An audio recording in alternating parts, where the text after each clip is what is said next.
So tonight we're beginning Hilchos Melicha Siman Samach Tes. I think it would be a good idea to give an introduction before we go on to the first seif.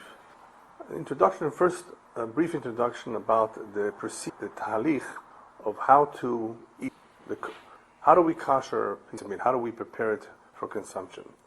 Several steps are involved. The first step is to identify that the animal is a clean animal. Deer, cow, goat, right? That's the first step. And we have simanim for that. And we're not going to go into the simanim. There are various ways to recognize a clean from an unclean animal, other than chewing its cud and split hooves. There are additional simanim in the Gemara, interesting simanim, including horns, by the way. But anyway, depending if it's a bird, depending if it's an animal or a fish, there are various simanim that the Torah gave us. With birds, by the way, it's in the Torah Shebal Peh. It's not written in the Torah Shebechsav, but we do have simanim for everything. So once we've identified an animal, a bird, that they're kosher, the next step is, of course, shchita. Fish, locusts don't require shchita, but animals and the birds do require shchita. There are some animals, by the way, that are exempt. You may have heard of some examples. One is a ben pekua, animal found within another animal. And there was a cow that was pregnant. We slaughtered the mother cow, and we found the fetus alive or not, depending on how much it was developed. It may not require shchita. And even if it requires shchita, and there are halachas and I don't want to stray too much from the topic, and there are times that we do shchita anyway with the Rabbanan, but the chaylev is not asur. And we're not makpid on the tarfus as much as we would on a regular animal. But anyway, there are various situations that are unique. Other than the unique situations, an animal requires shchita, proper shchita. Once we've done the shchita, the next step is we check it out. We cut it up and we do a bdika. The main area of bdika, as you know, is the lungs. Even though there are quite a few other things that can make this animal treif, by various treifas, there's a whole list of them, that we have to be on the lookout. If we suspect it, of course, it may make the animal, it can render a treif. The shchita, if it was not done properly, renders the animal a nevela. The difference between a nevela and a treifa is tuma.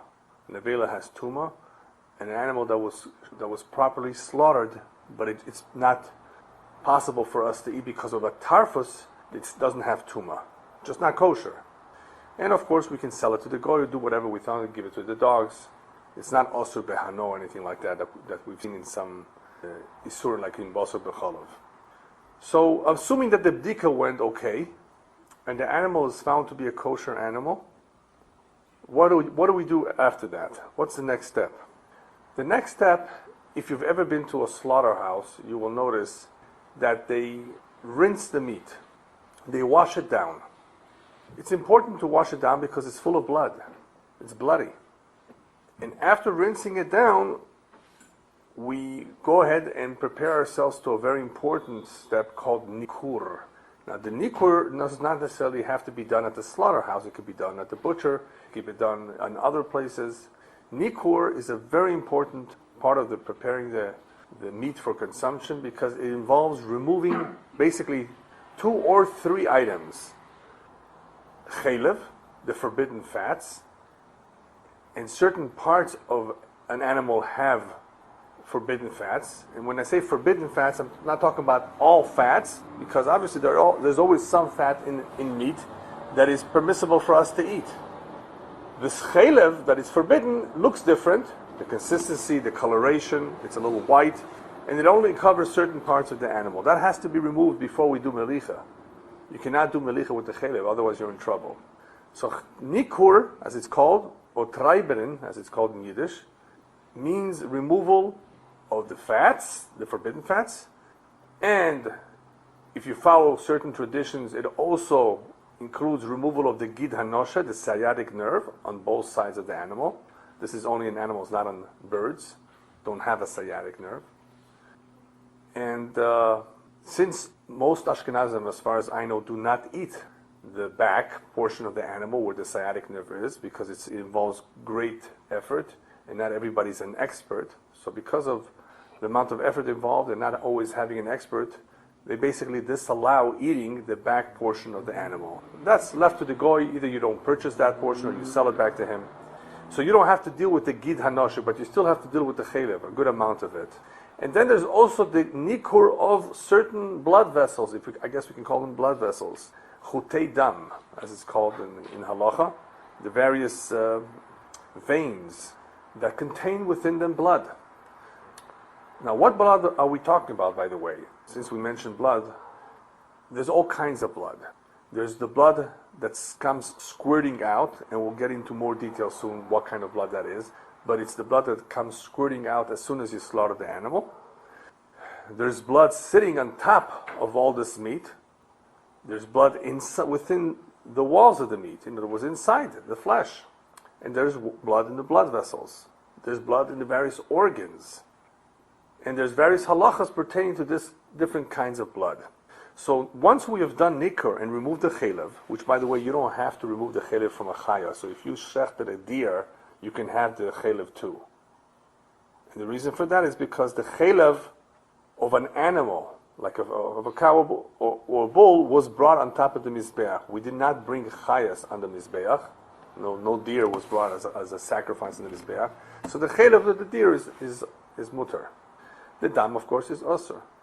By the way, an additional detail, if you're interested, is that if you shecht a chaya or a bird, you also have the additional mitzvah of kisui hadam. You need to cover the blood. So for those who do kaparas, Erev Yom Kippur with chicken, they have to prepare themselves a little bit of dirt to fulfill the mitzvah of kisui, covering the blood. That is not done with cows or sheep or goats. It's done with wild animals. Buffalo, I guess, would qualify for it as well, at least misafik, deer and the like, and birds, all kinds of kosher birds. Okay, so we've done the nikur. Now we're getting ready to prepare the meat for melicha. One of the first halachas that we'll be learning in Samach Tes involves something called hadocha, rinsing. Even though some of the rinsing was already done, and supposedly that may be sufficient, the minhag is, and the halacha is, that prior to melicha, we soak it. We don't rinse it, even though it's called hadocha. We'll see later why we actually soak it instead of just rinsing it. We need to soak it for about 18 minutes in water. Why we do that? We'll talk about that soon. But that's the next step after the nikur. Getting ready for melicha, you soak it in water. After soaking it, you salt it. You go ahead and salt it for a little while. And the salting will, of course, draw out the blood. Once you finish salting, you rinse off the salt. You rinse off whatever is on, whatever little blood may be there still. And after it's all clean, there's one more important step that you need to prepare this food for consumption. And that's a good Jewish recipe. That's basically it. That's the process of preparing a piece of meat for consumption. All right. Since melicha deals with blood, we need to explain what's so bad about blood. There are certain peoples in the world, including the Filipinos, who eat blood, drink blood, have something called the blood soup, and I think even in Germany. Exactly, yeah. For breakfast. Yeah, sometimes, yes. But the Torah forbids us, Am Yisrael, to have certain types of blood. Right? What kind of blood? So first of all, the blood that the Torah forbids, even though there's different kinds of blood, is as follows. Animal blood. When I say animal, it means either behema or chaya. Either kind of, it makes no difference what kind of animal. Bird, the blood of birds, right? All of this is forbidden. What about fish and locust? No, it's not forbidden at all, whatsoever. What the Chachamim forbade, however, is that with fish, don't go ahead and drink a glass of fish blood, just by itself like that, because of Maris Ayin. Remember that famous, what's the word for it? Concern that people may observe something that you're doing and think that it's permissible. Or they may think not too good of you. What are you doing drinking blood? Or both. So Maris Ayin is a problem, and it's found in many areas of halacha, including Hilchos Shabbos. Don't do something even though it's not really also because of Maris Ayin. People may see, people may come to learn from it, and it's wrong. Okay, so what do you do if you want to have that fish juice? It's not really blood, right? You put scales around the cup. where you're having it, so people can see, oh, scales. And we saw something like this in Basar B'Cholov too. Yeah. When you're having the juice of almonds, the white juice, and you're having it with a piece of steak, you want to put almonds around the jar of almond juice. So people, oh, it looks like milk, but it's not. So to avoid Ma'aris Ayin, if you want to have that juice of fish, just put some scales around it. Now, what about human blood? What do you say? Human blood. What about blood? Yeah, that's a good question. Yeah, lately there's a lot of people a lot of cannibalism around it. But anyway, as far as the Torah is concerned, human blood is not asur. Just like fish blood is not. The Torah doesn't talk about human blood. It talks about obviously the severity of spilling human blood. Chas v'shalom. That's something else. But consumption, there's no issue from the Torah.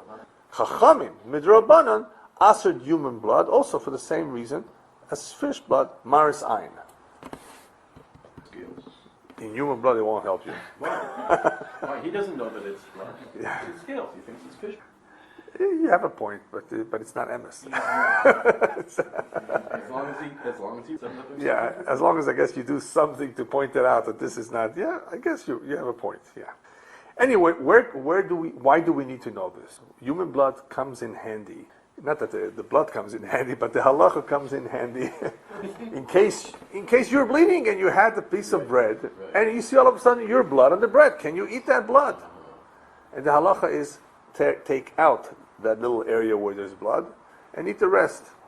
However, if that blood is still in your mouth, you can swallow it. Before it came out. Before it becomes a problem of Ma'aris Ayin. That's all it is. Right? So human blood inside of your mouth, you're bleeding from your gums, you just washed your teeth, you just brushed your teeth or whatever, don't worry about it. As long as it's not a lot of blood coming out, otherwise it's a health problem, but it's not a halachic problem.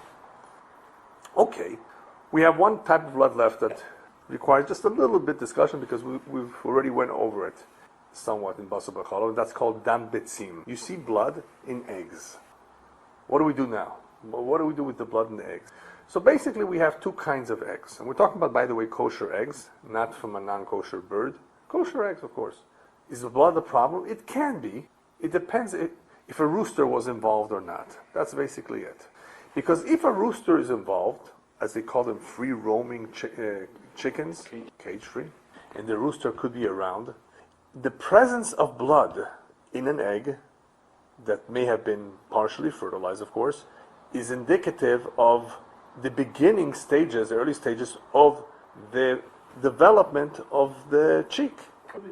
Yeah, it could be, sure. So therefore the halacha is that if it's on the yellow, it's asur. If it's on the white, you throw out the white. I'm talking about the basic halacha, not the minhag. And even though the minhag with this would be similar, because if it's on the white, it's separate. You could separate it easily. The problem begins when eggs are mixed. Okay, so then you have to come on to bitul shishim, and in eggs it's more than 61, because eggs come in different sizes, so you always want to have one extra to have shishim connected. If you had made a whole mixture. But anyway... Is this round? No, we're talking about where you obviously see it. Once they're scrambled in an omelet, you're not going to be able to see it. It's all mixed together. You're going to need to be mevatel it, right? So you're going to need 61 times. Now, that's only a problem with eggs that may have come in contact. There's a rooster involved. There's another kind of egg that's called in Lashon of the Halacha, safno me'aro. Safno me'aro, as the Gemara calls it, means that it was warmed up by the ground. In English, the regular eggs that we see in the supermarket, and those are, what do you call them? Just the chicken sat. Right. They're non-fertilized. Non-fertilized eggs. Safno me'aro. Safno me'aro, there's no rooster involved. So mi'ikar hadin, there should be no problem wherever the blood spot is. All it is really a lichluch, as some person call it. It's dirt. You can remove the dirt, even if it's on the yellow, and eat the rest. The Ramah holds, the Ashkenazim are machmir more, the whole world pretty much conducts itself like that. You just throw away the egg if you see it on the yellow. You just throw it away. Sometimes it's a suffix. Maybe there was a rooster. I'm not so sure. So just to avoid any sfekas, what's an egg?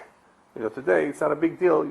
Just if it's on the yellow, If it's on the white, you can just take out a little portion of it for sure, no problem. But me'ikar adin, even on the yellow, it should be okay. Safno de'aro, there's no suffix.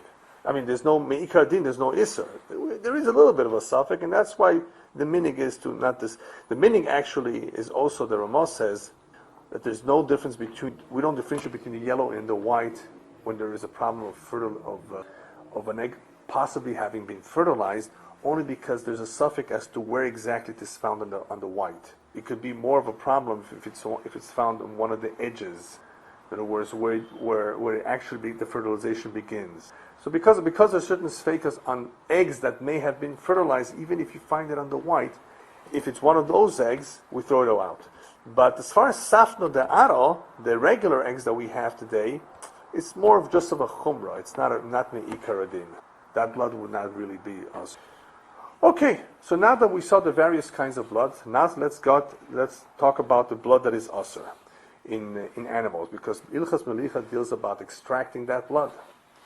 What blood are we talking about? The Torah, quick question. How about you won't be able to see anymore. The reason why we eat all eggs that are hard-boiled because of roiv. That's all. so the eggs? No, even if you cooked one, we assume that roiv eggs don't have blood. That's the only reason you can have it, yeah. Yeah, that's basically it. Yeah. Roiv. And that goes the eggs or only? Right, even fertilizer, exactly.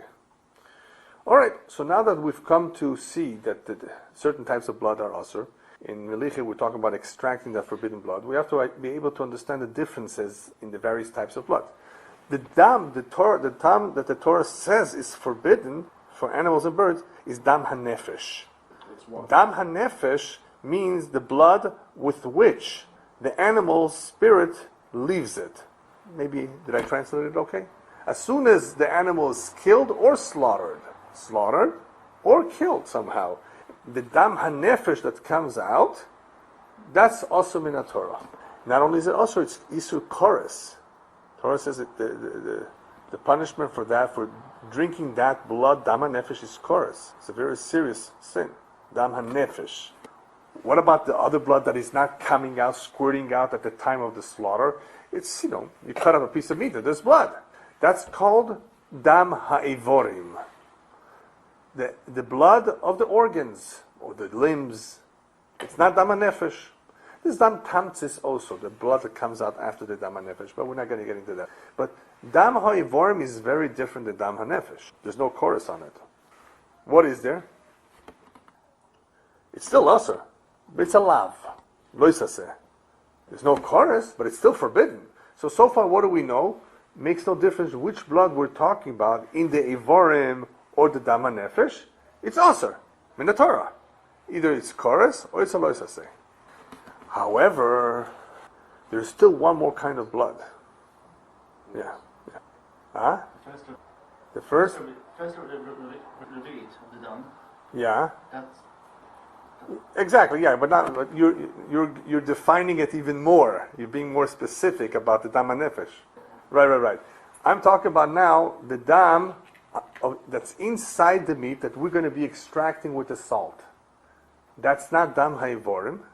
That's not dam hanefesh. That is internal blood in the meat. What about that? That perhaps is, I don't remember if there's a special name for it. It's just called dam shelo porash in Halacha. Blood that was not separated, did not come out. All right, so you cut up a piece of meat from the animal. You just took out all the chalev, the blood vessels, and you don't have time to salt it. You're lazy, or you're somewhere where there's no salt, and there's no fire, because fire is going to be a big help. You can do tzli. So let's say there's no fire. Can you eat this piece of meat? Now, of course, you'll tell me, well, if it's a pikuach nefesh, you can eat anything. No. There's no pikuach nefesh. You can eat fruits and vegetables too. There's cakes and cookies and a lot of other goodies. Is there a way to eat this piece of meat without melicha or tzli? And the answer is yes. As long as you don't mind having sushi meat. Exactly, that's why I call it sushi. It's raw. If you want to eat raw and you don't mind eating a raw piece of meat the way it is, without cooking it, go ahead. No problem. Everybody's masking, you can have it. But they also eat in a way that Right, We right. see it. Right. We just Yeah, eventually maybe we'll talk about that. Yeah, So the blood is only a problem if it starts moving. exactly. So what do we see from this? We see that apparently the main problem of blood that's internal within the meat is only if it's porash, if it somehow moves from its place. How does blood move from its place? If it's cooked. If you're going to cook this piece of meat, you're going to have the blood inside move. That blood that has been moving is asur. Not necessarily. We're going to see a big machlekes on that. Okay? If it's the rice or the rabbanon. But we know it's asur. For sure asur. So therefore I need to salt it if I want to cook it. Because of that. If I don't want to cook it, no problem. So I guess we can call it dam sheporash versus dam shelo porash. I mean, dam sheporash is a problem. Dam shelo porash inside is not a problem if you want to eat it raw. Okay, now... But what if the meat is left lying blood? Is that a problem? Or Well, sure it's going to be a problem.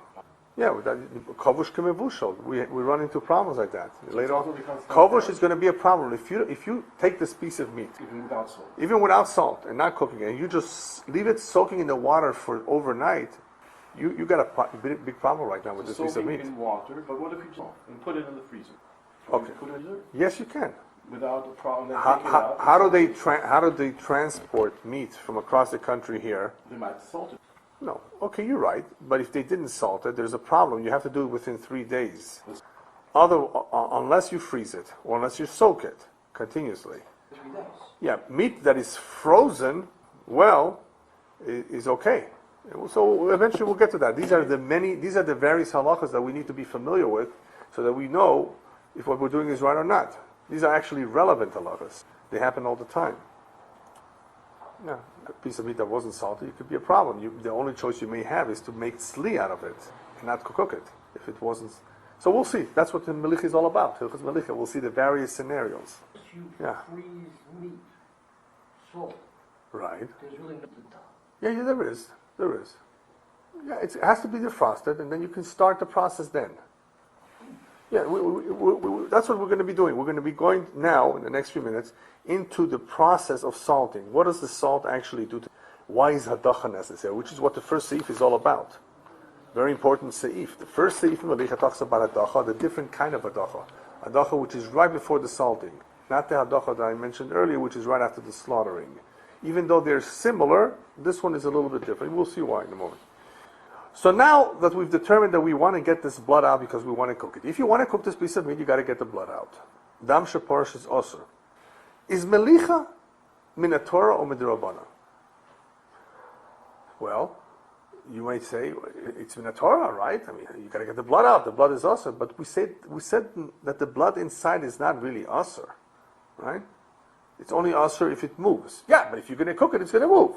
Okay, then apparently melicha may be deraisa. But wait a minute, maybe it's not deraisa, because what happens if that meat actually cooked? It cooked without salting. So we cooked a piece of meat with blood in it. That blood that was boiled, is that blood still asur deraisa because it was boiled? Think about it. Remember. What's the difference between yain mevushal and not mevushal? The halacha. Wine that's pasteurized versus not pasteurized. The difference in physics is one is heated, right, and one is not. One is heated to a certain temperature, the right to pasteurize it, and one is not. Halachically, it makes a big difference, you know? If a goy touches yain which is not mevushal, it's a problem. You can't drink it if the bottle is open. He's a waiter. He didn't have anything in mind. It still is. It's asur. Now, today we don't really have necessarily yain nesech, which is the forbidden wine in the Torah because it was for idolatry, but it's still called stam yainam. It's still asur b'drabbanan. It's still asur. You have to watch out for this. You have open bottles of wine at home. You have maids. It could be an issue, unless it's yain mevushal, or unless it's a locked bottle, a closed bottle, sealed bottle. What's yain mevushal? Yain mevushal means it was pasteurized. It says yain mevushal on it. And what does that mean? It means that even if a goy touches it all day long, nothing will happen to it. Why? Because yain that's mevushal is not royu, it's not worthy of bringing under mizbeach. No. Makes no difference. Like Yashal too? No, doesn't apply. Doesn't apply. The Chachamim were not goyzer. Yeah, I understand. Yeah, But because really it should. Not really. I mean, it's because of the same idea that applied to Yain Nesach, right? But Stam Yinam must be No, not. That's an additional ideas. But Stam Yenim is also because of the idea behind Yain Nesach. Because we're talking about touching, remember, not preparing and cooking. Okay? What you're saying involves much more cooking, preparing, whether it's the bread, right, or the food. The touching a bottle of wine is mostly, the main idea behind is what is behind Yain Nesach. That the Chacham were goyzer, even on going that are not idolaters. But if it's pasteurized, this kind of wine will not be brought on the Mizbeach. It's a cheaper kind of wine. It's not the real thing. It's been cooked, it's been boiled. It loses its chashivas, its importance. And because it loses its importance, some say, there's a shita that says, it's not good for Kiddush either. And that's why you will find some Jews buying yain mevush, not mevush. And you say, oh, why are you taking a chance? Why am I taking a chance of buying yain mevush because a guy might touch it? That's the only wine that's kosher for Kiddush, according to certain sheets. So that otherwise you'll see a lot of people dafka buying mevusha because they don't want to have that problem, especially for banquets, affairs, going serving champagne. It better be mevushal. We don't hold it in honor. We don't hold that. No, we hold that you can have it for Kiddush, right? There is one shita, one or two. Do we hold it boiled in the meat or blood puddle? No, I'm going to get to the blood in a minute. So I wanted to give you the example of the wine because you will understand with this the idea behind the blood being cooked as well. It's a similar idea. It's a Gemara in Menachos. Gemara in Menachos talks about, Zeiri tells us over there, well, what about this meat, this blood that was cooked? I mean, is it asur? And he says, no, it's not asur midaraisa. Or, not only if the meat was cooked, even if the meat was salted, and the blood came out through the salt, that blood is no longer asur midaraisa. So we see that there is a shita like that at least. We still don't know what the halacha is. There's still a shita that holds that once something happened to that blood, either through cooking or through salting, it no longer is the original blood, sheporash, and therefore it's not asur d'oraisa, it's also asur d'rabbanan. Why? So Rashi explains, because blood that is cooked can no longer be brought on the Mizbeach. That's the Rashi over there in Menachos. It's not royal in his language, Rashi's language, it's not royal lekapora. So dam kodshim, of the korbanos, that were, if they were, somehow they got cooked, they're not royal, lemilse, they're not royal for anything. And therefore, nofik, he says, nofik mitoras dam, it is no longer considered blood. It's midoraisa not. So there we see a source that holds that dam that was cooked is still asur, but it's only derabanan. If that's the case, melicha according to the shitas would be derabanan. Follow? So our original question is melicha deraisa derabanan. According to this shita, that dam was cooked or was salted is derabanan. It's no longer dam of the Torah. Melicha according to the shita would be a derabanan requirement if you want to cook the piece of meat.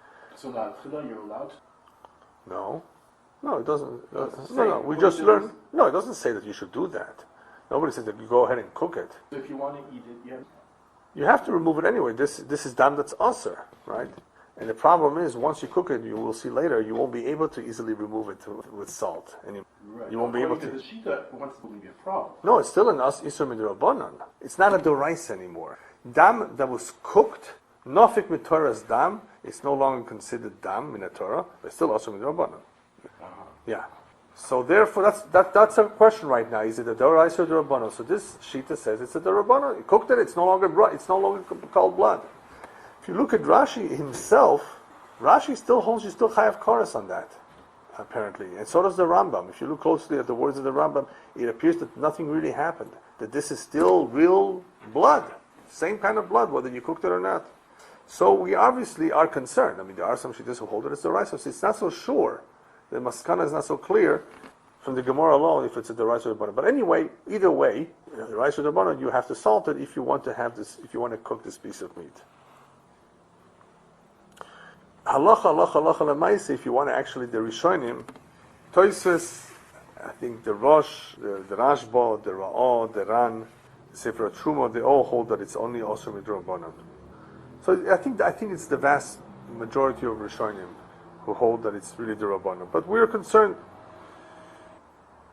Chroinim also, if you look at the Taz and the Shach, the Pri Chodosh, the Gro, the Pri Megodim, They also hold that it's Durabanan. And I think the majority of Achronim too. So this is regarding internal blood. I need to point out, however, people forget this point. It's not, for those who learn Hilchas Melicha, I think they sometimes skip over it unintentionally. There's two kinds of blood, nonetheless, when you look at a piece of meat, that may be a deraisa, even though this is a derabanan. And that's called, one is dam shenitzrar. Nitzrar. Nitzrar means if the animal got a kick somewhere, the blood in that spot could have coagulated. Internally. Internally. Before it's, well, it's still Yeah, blood. And put him down on the ground. Yeah, somehow Adam Nitzrar, in that makom, in that particular spot, the blood got, I don't know the English word exactly for Nitzrar, but it becomes like coagulated. It becomes, instead of flowing, it's a glob. And the other ones are the chutei dam that we mentioned earlier, the blood vessels that run out, that you may have on top of the various pieces of meat, like veins. They contain within those vessels or arteries real blood, not dam ha'evorim, and in the exact same way, even though it is maybe dam ha'evorim, but it's because it's not dam ha'nefesh, but it's not the dam inside the basar. This would be also the raisa, the dam of the, according to some at least, within the blood vessels. It would not have the same din as the dam within the meat, because the dam within the meat is part of the meat. This is not part of the meat. The same thing with dam shenitzrar. It's not really part of the meat. It's by itself. It's a big glob of blood. Therefore it's not considered part of the meat. Right? If they notice it, yeah, they would have to cut it and throw it away. Yeah. Or somehow you don't have to throw it away. If you do tzli, or even with melicha may be able to bring it out. Yeah, we'll get to that eventually. How to get the blood? You don't have to throw it away. Yeah. All right. So now that we know that we need to do melicha, how does melicha work? What is melicha? You know, there's actually a couple shitas, we don't hold like them, that say you can use sugar. You ever hear of that one, Ilan? We don't hold like that, but there's someone that wanted to claim that if somebody used sugar by mistake, you've had salt in your tea once, right. You know? So imagine somebody put sugar on the chicken. I once had it really sweet. Yeah. So anyway, so there's a question in Halacha, in the poskim. Can sugar accomplish the same thing as salt? But we don't hold like that. But anyway, what does salt do? What is that? Pashut, the way salt works is that it extracts, it brings out, it pulls out the blood. Now, how this happens, you have to look at the words of the Rishonim, because there appears to be a small difference in how they say what they say, and all of these differences can later on lead to all kinds of nafkamina. So it's important to keep in mind what each one says, and that's why I'm going to quote each one. The Ran says very simple. Melach, salt, maflit et habasar bechomo. The salt extracts the dam. Actually, it should really be et hadam. With the basar, all right. I'll look it up later. Maybe it's a basar, either one. It extracts the blood from the meat, bechomo, in its heat. Now, here, he used the word in the heat of it. In other words, the melech does produce some heat. And because of that heat in the salt, it somehow is able to draw out that salt, that blood. And you see it from the various Rishonim, I think the Rosh, the Rashba, they all say it a little bit differently, that the heat in the salt draws out the blood. And because of that, the shiur, the amount of time that you need to have the salt placed on the piece of meat, is the same like sli. Because meliach is keroseach. Remember we learned that in Basar v'cholav and Taaruvot. Meliach, something that is salted or cured, is like or equivalent to tzli. It produces heat. And therefore, the shiur would be 18 minutes, at the very least.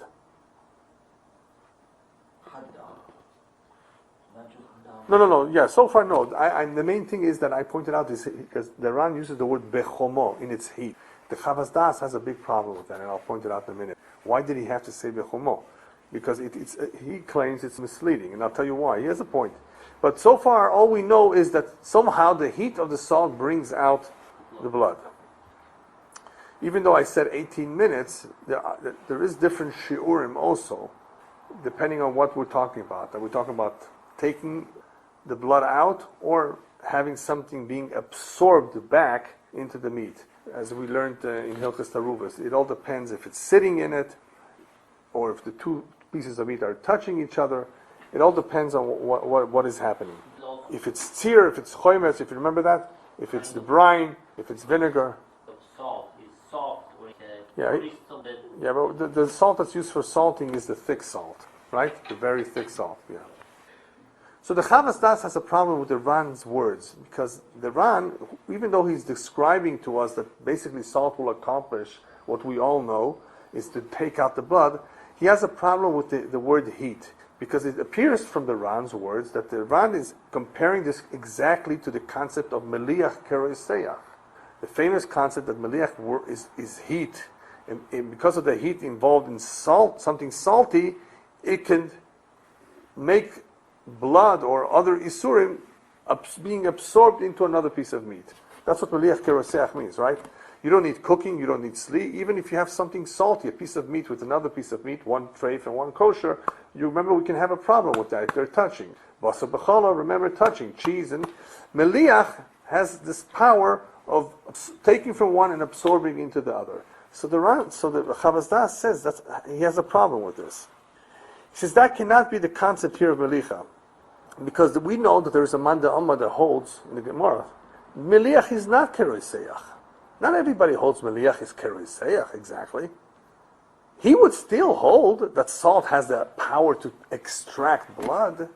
So why are you lumping this together with the concept of Meliach Keroseach? Even though the Ran didn't say it, because he used the word heat, the Chavas Das says you're trying to say that this is Meliach Keroseach, but it can't be, because there's a man d'Omer in the Gemara that does not agree with Meliach Keroseach, and he would still agree that salt, the physical characteristics of salt, enable it to extract blood without subscribing to the concept of Meliach Keroseach.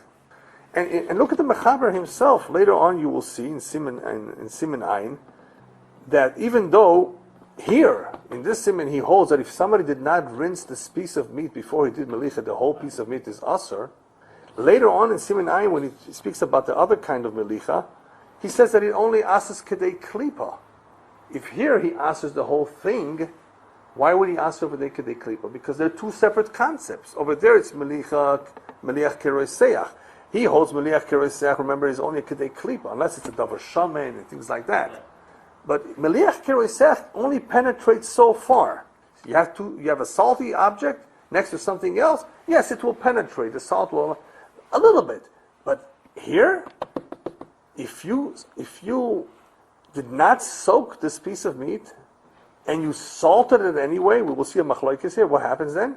According to Mechaber, the whole thing is asur. The whole piece of meat, not a klipa. So Chavas Das says, you see, you can't say that Melicha here, to take out blood, has to do with Meliach Keroseach. They're two separate concepts. So he says, the simple reason why Melicha works is because that's the nature of salt. Forget about heat. The nature of salt is to extract blood, to draw out the blood. That's the way it works. So he had a problem with the heat, because it appears that the Ran is tying this concept to Meliach Keroseach. And it's not right. According to, the Chavas Das explains it shouldn't be that, because not everybody goes along with that. We see that they're two separate concepts. So Pashup Pshat, the Chavas Das explains, and that's really pretty much what everybody holds. It just works. Why? How does salt take out blood? It does. That's the nature of salt. Don't give me Meliach Keroseach. Don't give me other explanation. That's the way the nature of salt works. And not only does it work, it takes out the blood from the entire piece of meat, even if it's thick. Okay, that's how strong the salt is. Is there any rule to have a big piece of meat, and if you salt it, I'm sure it's not going to break all the Yes. First of all, the custom is you salt it on all sides. Right. So it's not a problem, even if it's very thick. It's going to come out, all going to come out. Even if it's a thick piece of meat. Accordingly. Yeah. Yes, and then We will see. That's what we're going to be learning. What happens?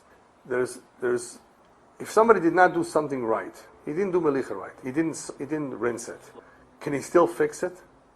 He began to salt it. Oh no, I didn't rinse it. By the way, does it have to be rinsed or does it have to be soaked? So if we have time, we'll get into that first halacha, because the mechaber doesn't say the word soaking, and we have to find out why. So we'll talk a little bit about that. So that's exactly going to be one of the nafkaminas, depending on how you hold with which shita. Can you, if you did not do it right, can you still fix it? Why not? Because there is another shita which everybody is concerned with, and because of that, there's a lot of chumras here. That's the shita of the smak. The shita of the smak is that salt has the ability to also not only extract, but put back, to absorb that which is on the surface or next to it back inside throughout the whole meat. Oh, that's the case. Then I have to be really concerned about any stuff that may be sitting on top, like blood. If there's any blood left on top, not inside, I have to get it out of the way. Now we begin to understand, perhaps now I know why it's necessary to rinse it or soak it, right, before I begin to salt. So that's why all of this is going to make a difference, depending why are we doing something. And we haven't gotten to that. We're going to do that next. Why do we have to make hadacha? All right, that's going to be next. But right now, I wanted just to share with you the various shitas of what they hold, as far as if it's the rice or if it's the rabbanon, what the blood is called, why is it necessary to bring it out, to take it out, and how the salt works. Salt works. All right. So we're about to salt a piece of meat.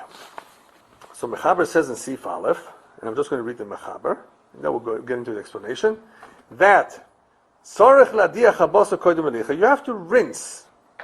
He doesn't say to soak. For some reason, he uses the word rinse. Wow. Okay. Rinse the meat before melicha. If the butcher already did it, you don't have to do it again at home. All right. And Mechaber just adds, and if after you already made hadacha, you actually went ahead and took this piece of meat and you cut it in 3 slices. It's big. Before you slaughtered it, if you remove the hoofs after the hadacha, in all these instances, you have to go back and soak it again. Okay.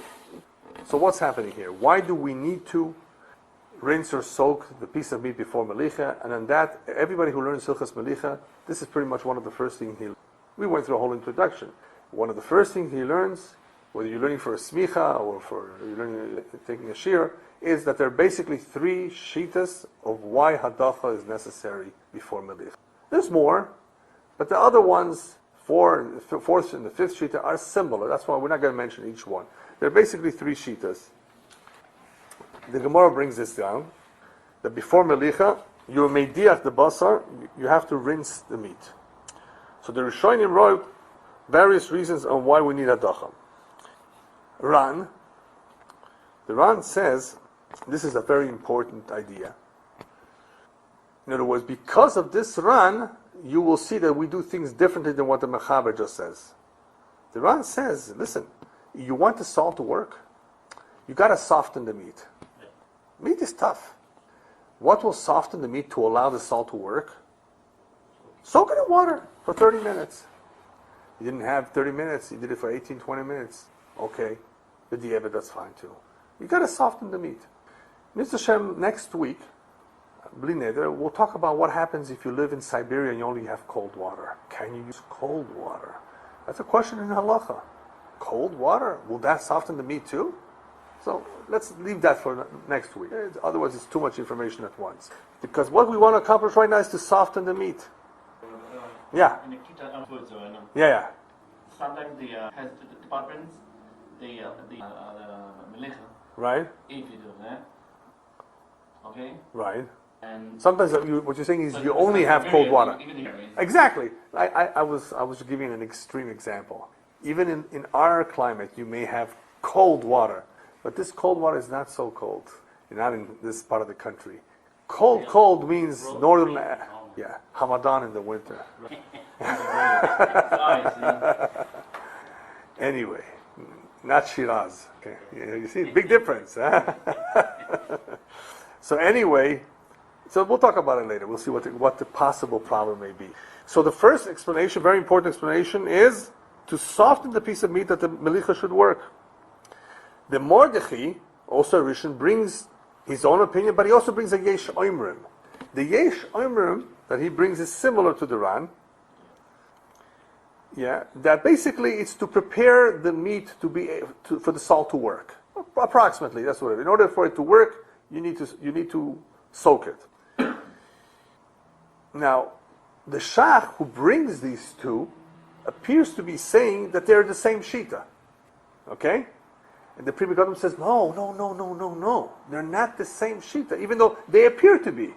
The Pri Megadim makes a very important, I think a very significant distinction between these two Shitas that appear to be saying the same thing, that you need to prepare this piece of meat for the salt to work. It's going to be soft through the water. But the Pri Megadim says, no, there's something else here. If you look at the language carefully, the Ran uses the word lehadiach only. Lehadiach does not mean to soak. It means to rinse. So the Ran appears to be saying that through rinsing the piece of meat, you accomplish the softening of the meat. You don't have to soak it. Rinse it well. Rinse it on both sides. But rinse it, not soak it. Big difference. Because let's say you don't have time. Can you just rinse it? Well, Pri Megadim says that's what the Ran holds. So this is going to make a difference. If we don't have any time left, you got to work quickly. Can you just rinse it and not soak it for a half an hour? This is an important chiluk. The Ran says la'adiach means strictly to rinse. It's to soften the meat, but it's only rinsing is enough. Whereas the other ones, right, you need to soak. The Yesh Omer in the Mordechai, you would need to soak it. In order, if you want to, because the Yesh Omer in the Mordechai is you need to soften the whole meat. According to the Ran, it's that the top layer should not freeze, should not get hard. So the melech should be able to penetrate. You want to make sure that the surface, at least, is soft. So there appears to be some minor differences, even though they're both saying we need to soften it. How much do you need to soften it, and what will accomplish that? One says just rinse, and one says to soak. Very important. The Pri Megadim very differentiates between the two. The Mordechai himself writes a different reason, that the reason why we rinse the piece of meat before we salt it is because it still may have blood. So, according to him, if there's still blood there or dirt, and you didn't rinse that piece of meat, the salt is going to get full of the dirt and the blood, and it won't work. It's going to be clogged. So what do we see so far? Whether you learn like the Ran, like the Yesh Omer in the Mordechai, or the Mordechai himself, if you fail to do it right, you failed in doing the Melicha right. Right? There's no other consequences. The Melicha was not done. Well, if the Melicha was not done, perhaps I can redo it again. You see? If this means that my Melicha will not work, either because, like the Mordechai says, the blood in the salt will make the salt ineffective, or because the meat is not soft, what it tells me is that the Melicha may not work. Okay, so what do I do now? I can do it over again. Fine. But not if you hold like the smak. There are other shitas who hold that it's not going to be a problem, the Melicha. If you don't soak that piece of meat, you're in worse trouble. You're going to get that blood that was on top into this piece of meat. That salt that's sitting there is going to take whatever blood that's there, and it's going to put it inside. Oh, then it's not a problem in the Melicha. Now I'm stuck. It's not that can I do it again? No, forget that. You have a bigger problem now. The meat is asur. You see what I mean? So that's why it makes a difference. Why do you need a docha? The shita of the smak is because of the dam ba'in. He holds his dam ba'in. Actual blood sitting there, left over from the shita, that you have to rinse. If you don't rinse it, that dam ba'in is going to become absorbed through melicha. Even though you take a piece of meat into your hand, usually it doesn't have blood. But it says there may be blood. You don't want to take a chance, so you rinse it. And within 72 hours, right? Right. So that's the fourth sheet in a sense, if you call it a separate shita. If you call the other ones the Yesh Oimrim and the Ran two separate shitas, this is either the third or the fourth shita. But this one makes a big difference. This one says if you don't remove the blood ba'in through hadacha, you're going to use that salt is going to have the opposite effect. Even though salt takes out blood, and while it's taking out blood, it doesn't work to bring in the blood at the same time. When it's busy extracting, it usually cannot do a double function. Extract and take in. With dam ba'in, the smak will hold yes.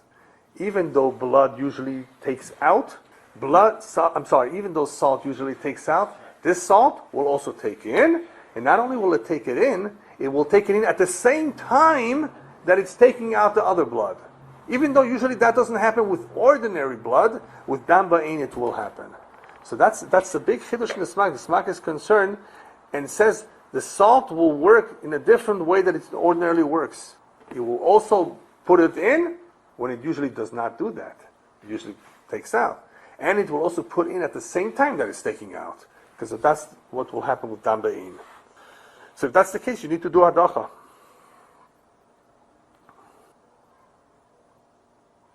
So if you didn't do hadacha, this is a bigger problem, right? The basar will be usur because of the blood that it absorbed. And once it absorbs blood this way, you can't take it out through melicha, right? It's a problem. So the smak is concerned for the worst kind of scenario. It's going to put the dam ba'in inside. It won't be able to take it out anymore. You're going to have dam stuck in that piece of meat. That's why you need hadacha. So these are the various shitas of why you need hadacha. So nafka mina lemaisa. We're going to see the Ramah next week, it's Hashem, between the various shitas. That according to the smak, if you did not do hadacha, unless you have shishim, first of all, the keli will become asur too. The keli where this piece of meat is sitting, according to the smak, will become asur. The basar will only be asur if there's no shishim in the basar connected to the dam. Maybe there is shishim, right? You have to figure out. Huh? If it's a big, Right. Yeah. You mean 60 against the blood that's in the meat? No, we're talking about the dam ba'in, of course. The dam, yeah. And that, you have to figure it out. I mean, whatever you think was there, if you know. Yeah, so good point. The dam ba'in. I forgot to, because we still have the dam inside. So you need shisha keneged the dam ba'in. So if you have shisha keneged dam ba'in, then the meat won't be asur. According to the Mordechai and the Ran, according to the Mordechai himself, all you would need to do if there was no hadacha is to do hadacha again, to salt. What about the Ran and the Yesh Oimrim in the Mordechai? Also, the meat will not become asur, but at least according to the Yesh Oimrim, you would need to soak it before you salt it. Remember that? In other words, according to one way of understanding the Ran, he only says rinse it off.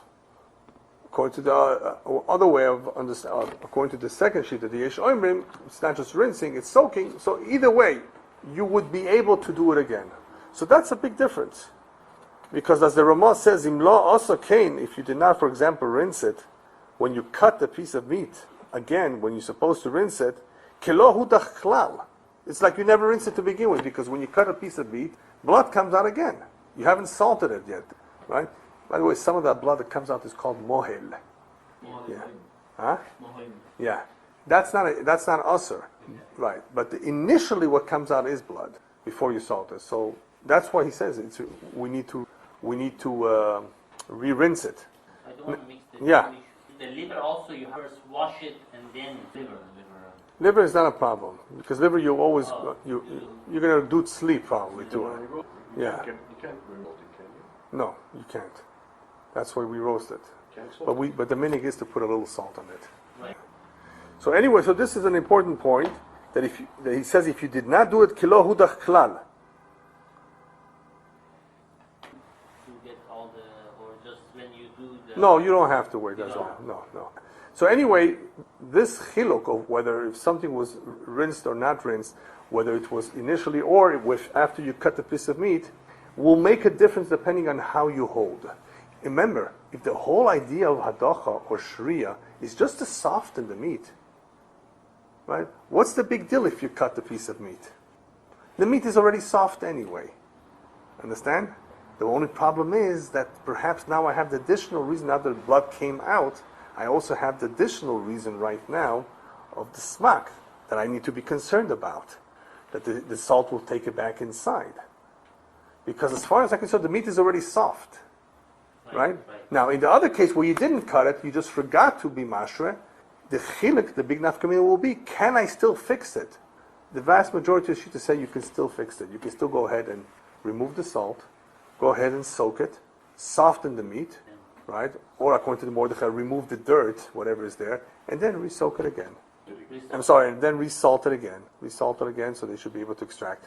And obviously, this is a big help. In case you made a mistake, you can still fix it. But if you hold like the smak, you may not be able to. So that's why, because we know that there is such a concern of the dam ba'in, you will see what the Mechaber says. That if you did not do it, and some